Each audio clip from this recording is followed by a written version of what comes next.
अऊज़ुबिल्लाहि मिनश्शैतानिर्रजीम बिस्मिल्लाहिर्रहमानिर्रहीम रब्बि इश्रह ली सदरी व यस्सिर ली अमरी वहलुल उक़दतम मिन लिसानी यफ़क़हू क़ौली। अस्सलामु अलैकुम। उम्मीद है कि आप सब खैरियत से होंगे। आज का हमारा दर्स वो चीज़ें जो नमाजी के लिबास में मुस्तहब हैं। फ़ुक़हाए इकराम अलैहिस्सलाम ने चंद चीज़ें नमाजी के लिबास में मुस्तहब करार दी हैं, जिनमें से तहतुल हनक के साथ अमामा, अबा, सफ़ेद लिबास, साफ़ सुथरा तरीन लिबास, खुशबू लगाना और अकीक की अंगूठी पहनना शामिल है। ये सारी चीज़ें मुस्तहब हैं। फिर कह रहे हैं वो चीज़ें जो नमाजी के लिबास में मकरूह हैं। फ़ुक़हाए इकराम सलामुल्लाह अलैह ने चंद चीज़ें नमाजी के लिबास में मकरूह करार दी हैं, जिनमें से स्याह, मैला और तंग लिबास और शराबी का लिबास पहनना, इस शख्स का लिबास पहनना जो निजासत से परहेज़ ना करता हो, और ऐसा लिबास पहनना जिस पर चेहरे की तस्वीर बनी हो। इनके अलावा लिबास के बटन खुले होना और ऐसी अंगूठी पहनना जिस पर चेहरे की तस्वीर बनी हो, ये भी शामिल है। फिर कहने हैं नमाज़ पढ़ने की जगह। नमाज़ पढ़ने वाले की जगह की 7 शर्तें हैं। पहली शर्त, वो जगह एहतियात वाजिब की बिना पर मुबाह हो। जो शख्स गज़बी जगह पर नमाज़ पढ़ रहा हो, अगरचे वो खुद कालीन, तख्त और इस तरह की दूसरी चीज़ पर हो, एहतियात लाज़िम की बिना पर इसकी नमाज़ बातिल है। लेकिन गज़बी छत के नीचे और गज़बी ख़ैमे तले नमाज़ पढ़ने में कोई हर्ज नहीं है। अब आप जिस जगह पर नमाज़ पढ़ रहे हैं वो जगह गज़बी नहीं होनी चाहिए। अगर वहाँ का होता कालीन, तख्त वगैरह ये चीज़ें अगर नजीस हैं, अगर ये गज़बी हैं, तो फिर एहतियात लाज़िम की बिना पर इसकी नमाज़ बातिल है। लेकिन अगर कोई ऐसी छत के नीचे पढ़ रहा है कि जो गज़बी है, तो या खैमा है, तो फिर उसमें कोई हर्ज नहीं है।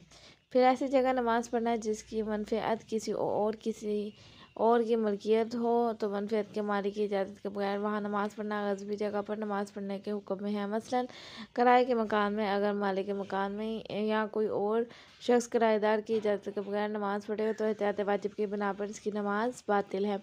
अब यहाँ पे कह रहे हैं कि अगर एक शख्स जो है वो किसी और की मलकियत की जगह पर नमाज़ पढ़ रहा है, मिसाल के तौर पर आप कहीं गए और वहाँ एक मकान था या कुछ, आपने जो है पहले ज़रूरी है कि आप उसके जो मालिक हैं उससे इजाज़त लें। अगर वो इजाज़त दे देता है तो फिर आपकी नमाज़ में कोई मसला नहीं है, लेकिन अगर वो इजाज़त नहीं देता तो फिर आपकी नमाज़ क्या हो जाएगी, बातिल हो जाएगी। फिर कह रहे हैं अगर कोई शख्स मस्जिद में बैठा हो और दूसरा शख्स इसे बाहर निकाल कर इसकी जगह पर कब्ज़ा करे, तो इस जगह पर नमाज इसकी सही होगी, लेकिन ये वो क्या होगा, गुनाह का मुर्तकिब होगा। फिर अगर कोई शख्स किसी ऐसी जगह नमाज़ पढ़े जिसके गज़बी होने का इसे इल्म ना हो और नमाज के बाद इसे पता चले, या ऐसी जगह नमाज़ पढ़े जिसके गज़बी होने को भूल गया हो और नमाज के बाद इसे याद आए, तो इसकी नमाज सही है। ठीक है, लेकिन इधर दो बातें हो रही हैं। पहली बात मैं आपको समझा के फिर दूसरी कह रही हैं कि अगर कोई शख्स ऐसी जगह पर नमाज़ पढ़ा है जिसे उसे नहीं था पता कि गज़बी है, और बाद में उसे पता चला कि गज़बी है, तो उसकी नमाज़ ठीक है। लेकिन पहले उसे पता था कि गज़बी है, लेकिन वो भूल गया और उसने नमाज़ पढ़ ली, बाद में उसे याद आ गया कि ये गज़बी थी, तब भी उसकी नमाज़ सही है। लेकिन कोई ऐसा शख्स जिसने खुद वह जगह गज़ब की हो और भूल गया हो, वहाँ पर नमाज़ पढ़े, तो एहतियात की बिना पर उसकी नमाज़ बातिल है। फिर कहते हैं अगर कोई शख्स जानता हो कि ये जगह गज़बी है, इसमें तसर्रुफ़ हराम है, लेकिन इसे ये इल्म ना हो कि गज़बी जगह पर नमाज़ पढ़ने में इश्काल है और वहाँ नमाज़ पढ़े, तो इसने एहतियात की बिना पर इसकी नमाज़ बातिल है। क्योंकि वो शख्स जानता था कि ये जगह गज़बी है, तो उसके बाद वो ये वहाँ पे रहने के अहकाम का नहीं भी पता था, तो भी उसका वहाँ पर रहना जो है वो हराम है, वहाँ पर नमाज़ पढ़ना हराम है।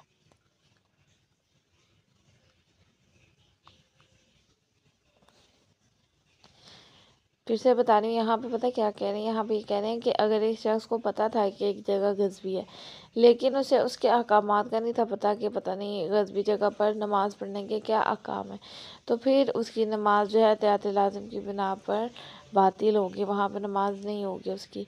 फिर कह रहे हैं अगर कोई शख्स वाजिब नमाज सवारी की हालत में पढ़ने पर मजबूर हो और सवारी का जानवर या इसकी जीन या नाल गज़बी हो, तो एहतियात वाजिब की बिना पर इसकी नमाज बातिल है। और अगर वह शख्स इस जानवर पर सवारी की हालत में मुस्तहब नमाज पढ़ना चाहे, तो इसका भी यही हुक्म है, यानी वाजिब नमाज भी आप नहीं पढ़ सकते और आप जो है दूसरी नमाज भी नहीं पढ़ सकते अगर जो है गज़बी चीज़ है कोई भी। तो फिर कह रहे अगर कोई शख्स किसी जायदाद में दूसरे के साथ शरीक हो और इसका हिस्सा जुदा ना हो तो अपने शराकतदार की इजाज़त के बगैर वो इस जायदाद पर तसव्वुर नहीं कर सकता।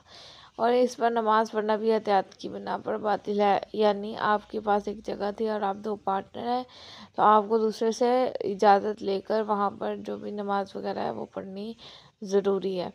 फिर कह रहे हैं अगर कोई शख्स एक ऐसी रकम से जो कोई जायदाद खरीदे जिसका खुम्स अदा न किया हो, जबकि सौदे में राइज तरीक़ाकार के मुताबिक कीमत अपने ज़िम्मे ले ली हो, तो जायदाद में तसर्रुफ़ करना इसके लिए हलाल है। और जो शख्स अदाशुदा कीमत के खुम्स का मक़रूज़ होगा, लेकिन अगर वो आइन इसी माल से जायदाद खरीदे जिस पर खुम्स वाजिब होने वाला था,